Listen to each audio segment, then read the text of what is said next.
तो नमस्कार साथियों, कैसे हैं आप सभी लोग। आज सुबह सुबह सभी लोगों को गुड मॉर्निंग। और आज सुबह सुबह हम लोग यह लेक्चर करने जा रहे हैं मॉडर्न हिस्ट्री के ऊपर। सबसे पहले मैं आपको मॉडर्न हिस्ट्री का एक ओवरव्यू दे दूं, और उससे भी पहले मैं आपको अपना इंट्रोडक्शन दे देता हूं। मेरा नाम राकेश है, मैं टारगेट फॉर IQ में हिस्ट्री पहले तो मैं आप लोगों को साइंस और टेक्नोलॉजी पढ़ाता था। अब साथ ही साथ मैं अब हिस्ट्री भी अब आप लोगों को पढ़ाने का प्रयास करूंगा। होपफुली आप लोगों को मेरा पढ़ाया हुआ हिस्ट्री पसंद आए। तो सबसे पहले आज हम बात करेंगे मॉडर्न हिस्ट्री के बारे में। जरा आप सोचिए, मॉडर्न हिस्ट्री शुरू कहाँ से होती है। मॉडर्न हिस्ट्री शुरू होती है यूरोपियन पावर की भारत में एंट्री होने से ही शुरू होती है। यूरोपियन पावर जो थी, जैसे आपका ब्रिटिशर्स हो गए, डच हो गए, फ्रेंच हो गए, ये लोग भारत में आते हैं। आप सोच के देखिए कि एक कंपनी भारत में आती है और भारत को अपना तरह से गुलाम बना लेती है, भारत का एक्सप्लॉयटेशन करती है, यहाँ रूल करने लगती है, पॉलिटिकल पावर बन जाती है। आखिर कैसे हुआ, यह एक ब्यूरोक्रेट को समझना बहुत ही जरूरी है। स्पेशली PCSJ के छात्रों को तो और ज़्यादा समझना जरूरी है, क्योंकि यह उनको डिसीजन मेकिंग में मदद करेगा। और मैं बार बार ये कहता हूँ कि PCSJ के स्टूडेंट हो गए या किसी भी सर्विस के, जहाँ पे कमीशन जॉब की बात होगी, वहाँ पे हमेशा महत्वपूर्ण चीज़ ये होती है डिसीजन मेकिंग। और इतिहास आपको यही सिखाता है, आपने क्या गलतियाँ की हैं, उससे क्या सीख सकते हैं, और किस डिसीजन को नहीं लेते। अगर हमारे राजा महाराजा या यूरोपियन पावर जो भी हो, अगर ये लोग किसी डिसीजन को नहीं लेते तो क्या होता, इन्होंने ऐसा डिसीजन लिया तो यह हुआ। तो इससे आपके हमारे मस्तिष्क की और हमारी समझदारी में वृद्धि होती है। मस्तिष्क को एक तरह से समझिए कि मस्तिष्क को एक तरह से ट्रेनिंग मिलती है कि किस परिस्थिति में कैसे काम करना है। तो इतिहास बहुत ज़रूरी है। तो ओवरऑल सबसे पहले हम एक ओवरव्यू करेंगे कि मॉडर्न हिस्ट्री में हमको पढ़ना क्या है। मॉडर्न हिस्ट्री की अगर हम बात करते हैं तो माना जाता है कि एंशिएंट हिस्ट्री की बात करें तो हड़प्पन काल से लेकर अब उसे बोला जाता है प्रागैतिहासिक काल बोला जाता है, क्योंकि उस डॉक्यूमेंट को हम पढ़ नहीं सकते हैं। हड़प्पन पीरियड हो गया, फिर वैदिक एरा हो गया, मौर्यन साम्राज्य, मुगल साम्राज्य, इसमें कई सारे साम्राज्य हो जाते हैं। फिर इसके बाद आपका पर्थियन, पल्लव, कुषाण, हूण, आपके जो हैं शक डायनेस्टी, इसके बारे में पढ़ा जाता है। फिर गुप्ताज के बारे में, फिर हर्षवर्धन के बारे में हम पढ़ते हैं।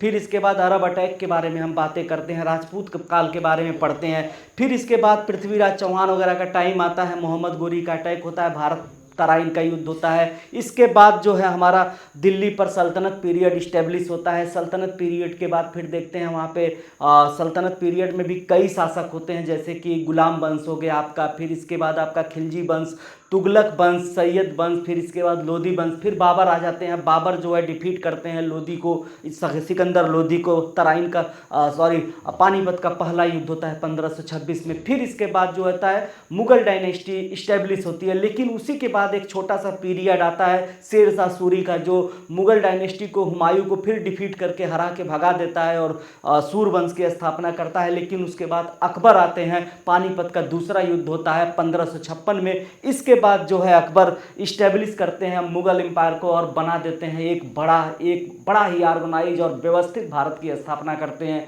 अकबर के बाद कई शासक आते हैं, जहांगीर, शाहजहां, औरंगजेब के बाद जो है मुगल साम्राज्य का पतन शुरू हो जाता है। इसी पीरियड में आप देखेंगे तो नॉर्थ इंडिया में सिख डायनेस्टी या सिख लोगों का उदय हो रहा है। गुरु गोविंद सिंह यहाँ पे सिख साम्राज्य को स्थापित करने की बात करते हैं। बंदा बहादुर आते हैं और एक सिख डायनेस्टी शुरू हो जाती है। साउथ में जाकर अगर हम देखेंगे तो औरंगजेब के ही टाइम पर उधर शिवाजी अपना एक मराठा साम्राज्य बनाते हैं, उनके बारे में पढ़ेंगे। जिस समय हम तराइन का पहला युद्ध नॉर्थ इंडिया में लड़ेंगे, उसी टाइम पे हम साउथ में पढ़ेंगे किसके बारे में, विजयनगर साम्राज्य के बारे में पढ़ेंगे। तो ओवरऑल बहुत सारा हिस्ट्री है, लेकिन मैं यहाँ पे मॉडर्न हिस्ट्री के बारे में ही बात करूंगा, यानी कि औरंगजेब की डेथ के बाद के पीरियड में क्या होता है, और औरंगजेब के पीरियड में, और साथ ही साथ जब अकबर शासक थे उस समय यूरोप में क्या हो रहा था, कैसे ईस्ट इंडिया कंपनी स्टेब्लिश हो रही थी, इन सारी चीजों के ऊपर हम लोग बातें करेंगे अपने मॉडर्न हिस्ट्री के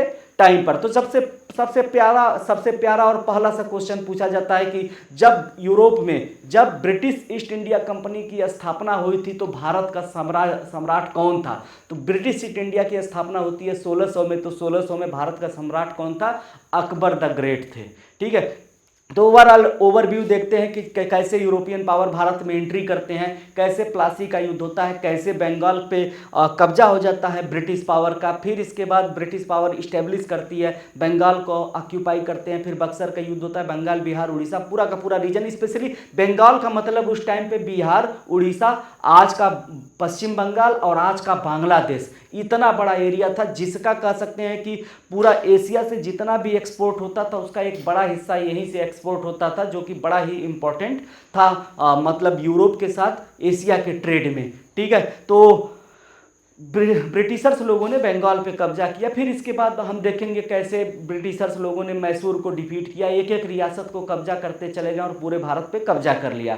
तरह तरह के सुधारों के बारे में पढ़ेंगे, गवर्नर जनरल कौन बना, गवर्नर जनरल ऑफ इंडिया कौन बना, इनके कामों को देखेंगे। तरह तरह के ब्रिटिशर्स लोगों ने चार्टर लाए, ईस्ट इंडिया कंपनी को कंट्रोल करने के लिए चार्टर्ड आते हैं। ठीक है, जैसे सीए होता है ना, चार्टेड अकाउंटेंट, वो क्या करता है, कंपनी का अकाउंटेंट होता है, कंपनी का पूरा बही खाता संभालता है। चार्टर्ड मतलब होता है एक तरह से समझिए कि कंपनी को कंट्रोल करने के लिए जो नियम, हर 20-20 साल पे चार्टर्ड एक एक चार्टर आता है जो कंपनी को गाइडलाइन देता है, उन चार्टर के बारे में पढ़ेंगे। ये initially law making of India है, इसके बारे में भी हम जानेंगे। और एक एक पहले हम गवर्नर बंगाल के गवर्नर के बारे में पढ़ेंगे, फिर गवर्नर जनरल ऑफ इंडिया के बारे में पढ़ेंगे, फिर इसके बाद जो है क्या बोलते हैं कंपनी के गवर्नर जो क्लाइव थे पहले, फिर बंगाल का गवर्नर, फिर गवर्नर जनरल ऑफ बंगाल के बारे में पढ़ेंगे, गवर्नर जनरल ऑफ इंडिया के बारे में पढ़ेंगे, फिर इसके बाद हम वायसराय के बारे में पढ़ेंगे, एक एक वायसराय के बारे में पढ़ेंगे। साथ ही साथ जितनी ईस्ट इंडिया कंपनी ने अपने एक्ट और चार्टर लाए थे उनके बारे में पढ़ेंगे। प्रथम 1857 की क्रांति के बारे में पढ़ेंगे। फिर इसके बाद कांग्रेस का फाउंडेशन कैसे हुआ, कांग्रेस के फाउंडेशन के बाद उदारवाद क्या था, और उसके बाद गर्मपंथी कौन थे उसके बारे में पढ़ेंगे। भारत में क्रांतिकारी घटनाओं के बारे में पढ़ेंगे। फिर इसके बाद जो बंगाल विभाजन के बारे में पढ़ेंगे। इसके बाद जो है कैसे भारत में जो है महात्मा गांधी का उदय होता है, गांधीयन एरा क्या होता है, तो गांधी जी के आंदोलनों के बारे में पढ़ेंगे। सत्याग्रह का आंदोलन, चंपारण का आंदोलन हो गया, खेड़ा का आंदोलन हो गया, अहमदाबाद मील का आंदोलन हो गया, असहयोग आंदोलन हो गया, नॉन कोऑपरेशन मूवमेंट जिसे हम लोग बोलते हैं। फिर इसके बाद हम लोग दांडी की यात्रा पढ़ेंगे। बीच बीच में हम लोग नेहरू रिपोर्ट और साइमन कमीशन के बारे में भी पढ़ते हुए दांडी की यात्रा करेंगे 1930 में। इसके बाद सविनय अवज्ञा आंदोलन शुरू होगा। इसके बाद हम पूना पैक्ट के बारे में पढ़ेंगे, गोलमेज सम्मेलन के बारे में पढ़ेंगे, पूना पैक्ट के बारे में पढ़ेंगे। इसके बाद जो है आगे चलकर हम देखेंगे वर्ल्ड वार होगा, तो उसी दौरान देखेंगे कि कैबिनेट मिशन, क्रिप्स मिशन, और हमारा 1942 का जो हमारा भारत छोड़ो आंदोलन, और उसके बाद जो है 1947 में हमारे देश की आज़ादी। पूरा का पूरा हिस्ट्री हम मॉडर्न को कवर करते हुए चलेंगे, एक एक टॉपिक को कवर करेंगे। तो आज का जो हमारा टॉपिक है कि कैसे यूरोपियन पावर भारत में एंट्री करती हैं दोस्तों, कैसे यूरोपियन पावर भारत में एंट्री करती हैं, इसके बारे में हम लोग पढ़ेंगे। देखिए सबसे इंपॉर्टेंट पॉइंट ये है कि भारत में जो पावर आई थी उनके बारे में अगर हम देखेंगे तो भारत में कौन कौन सी पावर आई थी, इनके बारे में याद करने का तरीका यह है कि हम यह याद कर लेते हैं। एक टर्म है पी, एक है डी, जो हम लोग पीडीएफ फाइल पढ़ते हैं ना, पी डी ई, और एक छोटा सा डी कर लेंगे बीच में, और एफ। ठीक है, तो पी मतलब पुर्तगीज हो जाएंगे, पुर्तगाली कंपनी जो थी वो आती है। फिर डच कंपनी आती है, डच कंपनी। फिर इसके बाद जो आते हैं पीडीई है ना, इंग्लिश आएंगे, इंग्लिश बोले तो अंग्रेज, इसको अंग्रेजी में ही लिखेंगे तभी हम लोग जानेंगे। फिर इसके बाद जो है डेनिश आएंगे, ठीक है, डच के बाद डेनमार्क वाले हैं। इसके बाद जो है यह फ्रेंच हैं। इतने हैं, यही सीक्वेंस है, याद रखिएगा। पीडीई डीएफ, इतनी कंपनियां भारत में आई थी, इतनी कंपनियां जो है भारत में आई थी, इनके बारे में देख लीजिए। सबसे पहले जो है पुर्तगीज आते हैं। पुर्तगीज में वास्को डिगामा भारत में सबसे पहले एंट्री मारते हैं 14। देखिए इसकी कहानी यह है कि आखिर पुर्तगीज लोगों को ईस्ट इंडिया कंपनी को यह इतनी बड़ी खतरनाक समुद्री यात्रा करके भारत आने की ज़रूरत क्या थी। तो बेसिकली आप फंडामेंटल एक चीज़ पढ़िए कि यूरोप में एक क्रूसेड वार होता है। यूरोप और एशिया, पश्चिम एशिया जो आज का इजराइल वाला एरिया है, सीरिया वाला एरिया है, उसके ऊपर जाएंगे तो आज का जो तुर्की है, इस एरिया पे एक साम्राज्य हुआ करता था, ऑटोमन तुर्क साम्राज्य, जिसके बारे में बड़ी जबरदस्त वेब सीरीज वगैरह भी बनी है। पूरे पाकिस्तान को इमरान खान ने देखो देखो कहा, देख लिए लोग, अब जज्बाती हो गए, इमरान खान को ही दौड़ा रहे हैं। ठीक है, और इमरान खान से ही उन लोगों को आज़ादी चाहिए, इमरान खान बेचारे भागे भागे फिर रहे हैं। खैर, तो ये तुर्क साम्राज्य बहुत बड़ा साम्राज्य था, एक टाइम इतना खतरनाक साम्राज्य था कि एक टाइम पे 1898 में मेरे ख्याल से, मतलब वर्ल्ड वार के 100 साल पहले, फर्स्ट वर्ल्ड वार के 100 साल पहले, ये तुर्क लोग सऊदी अरब पे जाते हैं, वहाँ के सुल्तान को पकड़ ले आते हैं, पकड़ कर लेके जाते हैं तुर्की। तुर्की में जो हाजिया सोफिया जो मस्जिद है ना, पहले तो चर्च था, फिर इस मुस्तफ़ा कमाल पाशा ने उसे बना दिया एक म्यूजियम, उसके बाद फिर से उसे मस्जिद बना दिया गया। तो वहाँ पे ले जाते हैं और जो सऊदी अरब के सुल्तान थे उनका सर कलम कर देते हैं वहाँ पे। इसी वजह से सऊदी और तुर्की में आज तक झगड़ा चलता है, कभी कोई समझौता, अभी समझौते की बातें चल रही हैं, लेकिन देखते हैं क्या होता है आगे। मुझे तो नहीं लगता ये लोग आगे उस मतलब अच्छा सौहार्द या अच्छे संबंध मेंटेन कर पाएंगे, क्योंकि कहीं ना कहीं एक तरफ जो है ईगो आएगा, एक तरफ जो है अपमान आएगा, तो संबंध थोड़े मुश्किल से चल पाते हैं। व्यक्तिगत संबंध भी नहीं चलते, राजाओं के संबंध है तो खैर चलिए, राजशाही में तो लॉन्ग टर्म का कोई नुकसान, दोस्त दुश्मन नहीं होता है, फायदा और प्रॉफिट और नेशनल क्या बोलते हैं, नेशनल सिक्योरिटी और नेशनल इंटरेस्ट होते हैं, तो वहाँ पे कोई संबंध नहीं होते। खैर देखते हैं, चलते हैं, देखते हैं लोग क्या करते हैं। तो इसके बाद आप देखिए कि तुर्की का जो साम्राज्य था, इसका जो है क्रिश्चियन लोगों के साथ जबरदस्त लड़ाई चलती थी। किस बात को लेकर? जेरूसलम और बेथलहम को लेकर, जिसे हम लोग क्रूसेड वार बोलते हैं। उस क्रूसेड वार के बाद अगर हम देखते हैं तो 1453 में जो था, इस्तांबुल वगैरह पे तुर्क लोगों का कब्जा हो जाता है। और जब वेस्टर्न एशिया पे तुर्क लोगों का कब्जा हो जाता है, तो ईस्ट एशिया यानी चाइना, भारत, ईरान और जो दूसरे देश है, इन देशों से जो ट्रेड का रास्ता था यूरोप के साथ, वो ब्लॉक हो जाता है। अगर मैं कहूँ कि ये चाइना है, ठीक है, यह ईरान वगैरह है, और यहाँ पे जो है आपका तुर्की है, और ये एरिया जो है पूरा है, नीचे जो है आपका अफ्रीका है, ये एरिया सऊदी अरब वगैरह है, ये सब सऊदी अरब वगैरह है, और यहाँ पे भारत है। इस एरिया पे जो मैं डार्क कर रहा हूँ, अगर इस एरिया पे पूरा का पूरा तुर्की का कब्जा हो जाएगा। उत्तरी अफ्रीका पे भी था, मोरक्को से लेके लीबिया, मिस्र, इसके बाद ये हो गया एरिया आपका, इजराइल वगैरह हो गया, इसके साथ होते हुए यहाँ तुर्की तक पूरा कब्जा इसका है। यहाँ पे फिर मेडिटेरियन सी है, और यहाँ पे जो है यूरोप है, यहाँ पे यूरोप है। ये जो रास्ता था, सी रूट था, इसी इस्तांबुल से ही होके जाता था, और इस रास्ते को बोला जाता था सिल्क रूट। ये है भारत, मैप भारत का अभी मैं आपको दिखा देता। खैर चलिए, कोई नहीं, समझ लीजिए इसको, इसमें ज़्यादा कुछ है नहीं। तो ये जो तुर्की का ये जो तुर्की से होकर सिल्क रूट जाता था, जो चाइना से जुड़ता था, चाइना में रेशम का उत्पादन होता था। सबसे पहले रेशम चाइना में बनाया गया था, याद रखिएगा, और ये बहुत ही टॉप सीक्रेट था, इसे बहुत मुश्किल से लीक हुआ ये सीक्रेट। चाय और रेशम, ये चाइना की खोज है।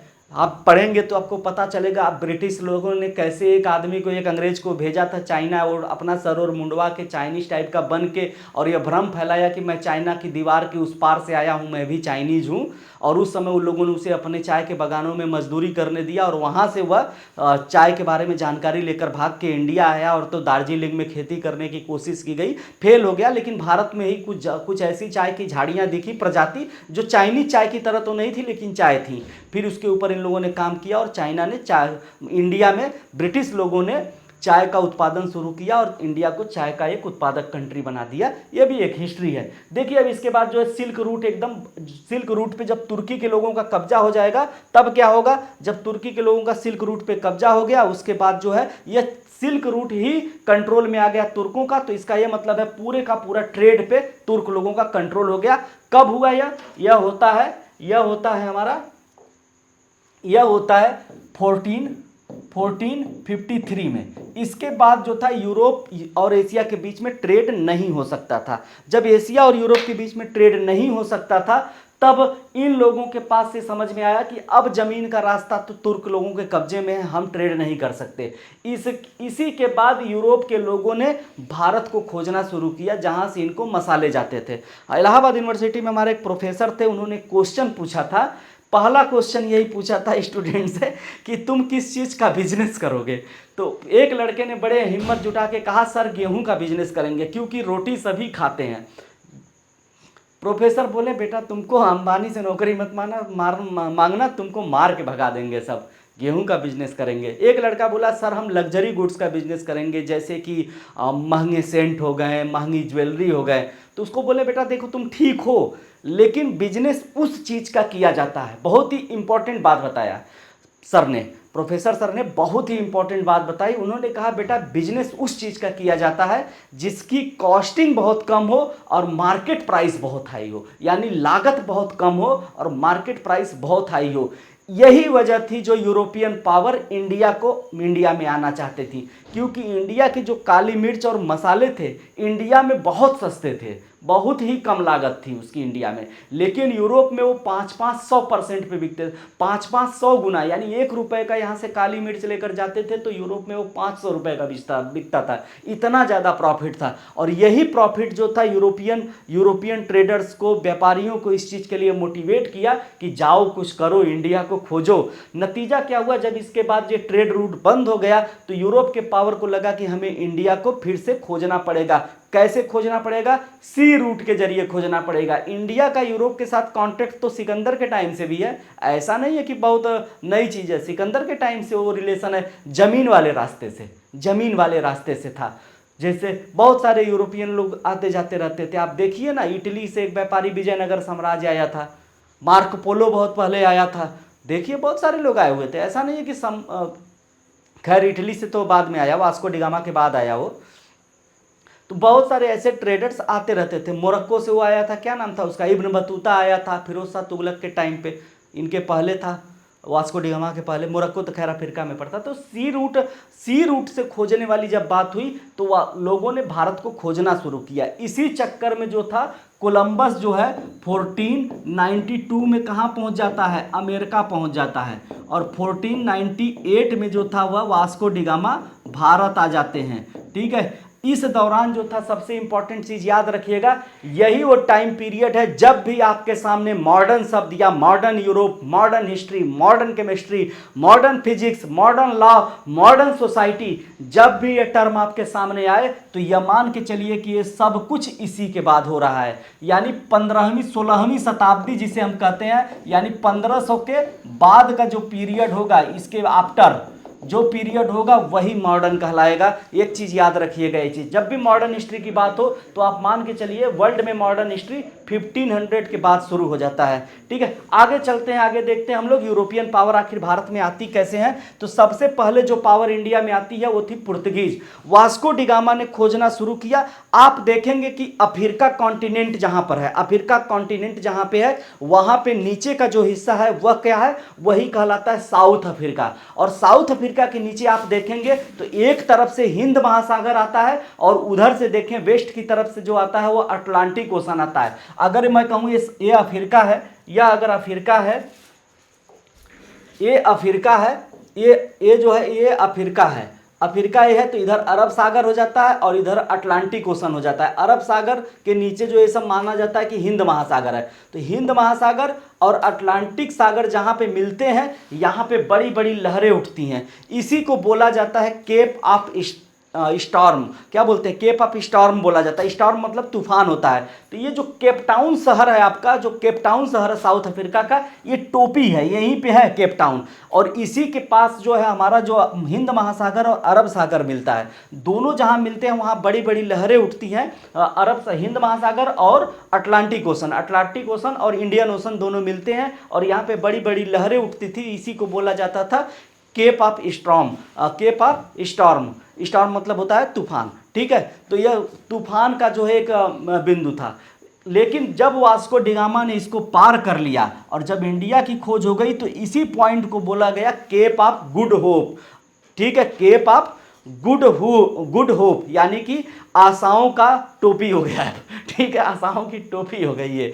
तो इसी को पार करने के बाद इन्हें इंडिया मिला। तो आपसे कभी कभी पूछा जाएगा केप ऑफ गुड होप कहाँ पे है, केप ऑफ स्टॉर्म कहाँ पे है, अंतरमासा द्वीप समूह कहाँ पे है। तो यही एरिया है। ऐसे क्वेश्चन आपसे प्री में पूछे जाते हैं। इसी को पार करते हुए पुर्तगीज जो थे, पुर्तगीज में बोलेंगे वास्को डिगामा जब भारत की तरफ आते हैं तो एक गुजरात का ट्रेडर था, उसका नाम था अब्दुल मजीद। अब्दुल मजीद के जहाज़ों का पीछा करते हुए वो बंदा भारत तक आ गया। इतने चोर थे, भारत का पीछा करते, वो अब्दुल मजीद का पीछा करते हुए वो लोग आ जाते हैं भारत में। ठीक है, तो भारत में जब वास्को डी गामा आते हैं तो सबसे पहले जो थे वो कहाँ पे उतरते हैं, कालीकट में।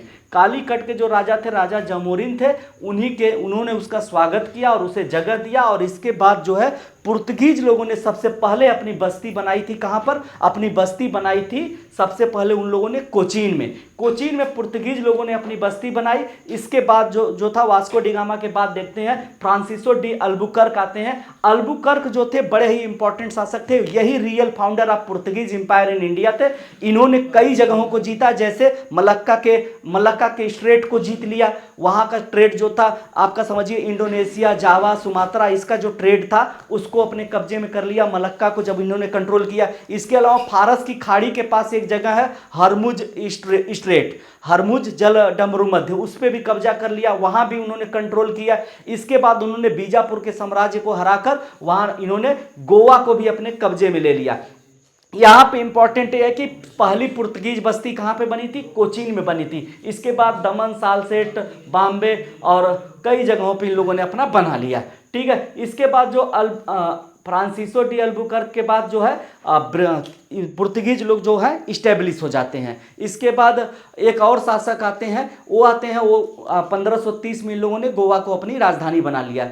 उनका नाम था मेरे ख्याल से डी कैन्हो नाम था उनका, उन्होंने किया था यह। इसके बाद डच आते हैं। डच लोगों को यह क्रेडिट जाता है कि डच लोग ही वह पहले यूरोपियन पावर थे जिन्होंने भारत से कॉटन के कपड़े के एक्सपोर्ट को शुरू किया। बहुत इंपॉर्टेंट पॉइंट है यह कि भारत से कपड़े के एक्सपोर्ट को शुरू करने वाले लोग कौन थे, यानी भारत में जो कपड़े बनते थे उसको एक एक्सपोर्ट कमोडिटी यानी निर्यात की वस्तु किसने बनाया? वह डच लोग थे। डच लोग जो थे अपनी पहली डच कंपनी 1602 यानी 1602 में स्थापित हुई। और डच लोग जब भारत में आते हैं तो मछलीपट्टनम पे अपनी सबसे पहली फैक्ट्री बनाते हैं। फैक्ट्री मतलब होता है factor of production, land, labour, capital, enterprise, ये चारों मिलकर जहां काम करते हैं उसे फैक्ट्री बोला जाता है। आगे चलते हैं। डच लोगों ने 1759 में वेदरा की लड़ाई अंग्रेजों से हार गए। बड़ी इंटरेस्टिंग लड़ाई है।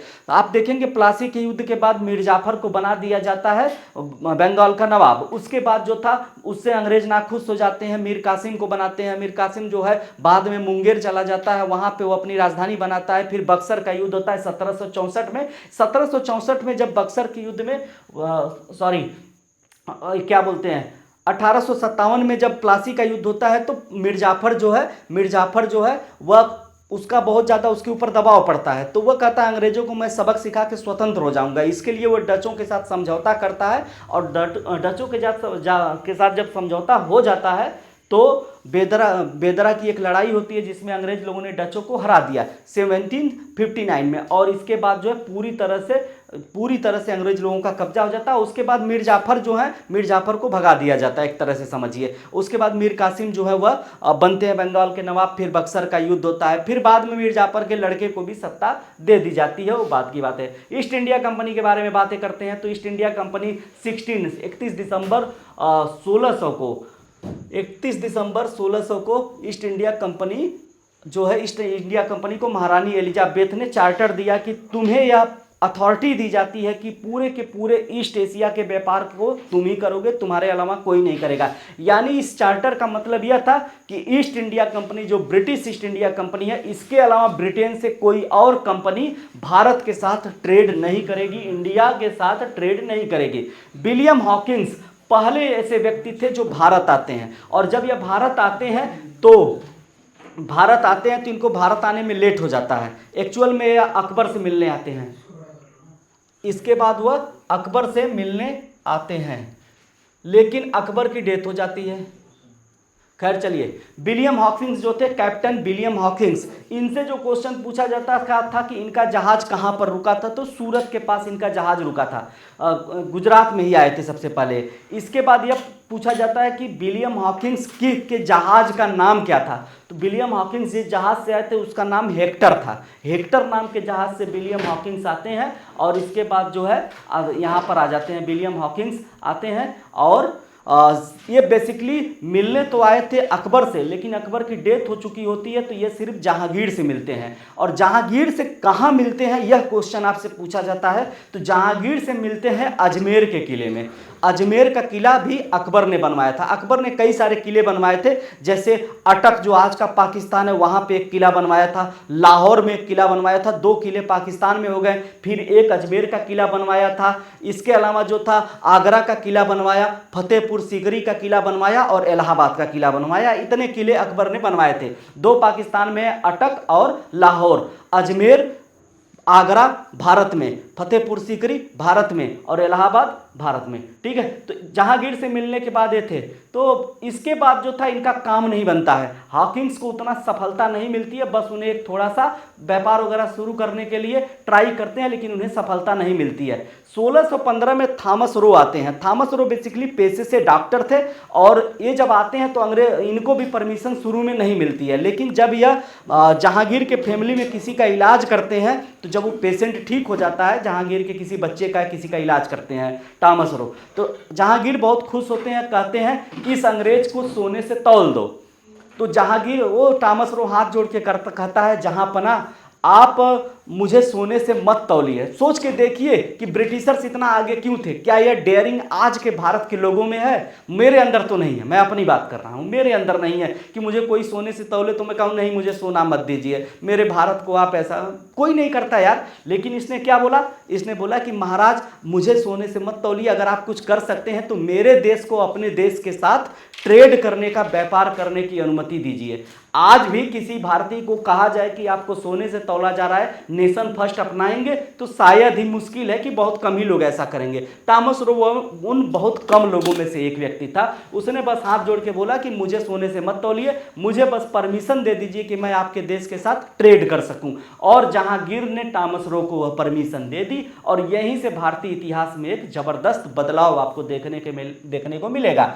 थॉमस रो ने क्या किया, इसके बाद जो है जहांगीर से जब परमिशन मिल गया, तो इसके बाद अंग्रेज लोगों ने अपनी फैक्ट्रियां इस्टेब्लिश करनी शुरू कर दी। अंग्रेज लोगों ने पहली फैक्ट्री जो है सूरत में खोली, इसके बाद क्रमशः अलग अलग जगहों पे इन लोगों ने अपनी अपनी फैक्ट्रियां खोलना शुरू कर दिया।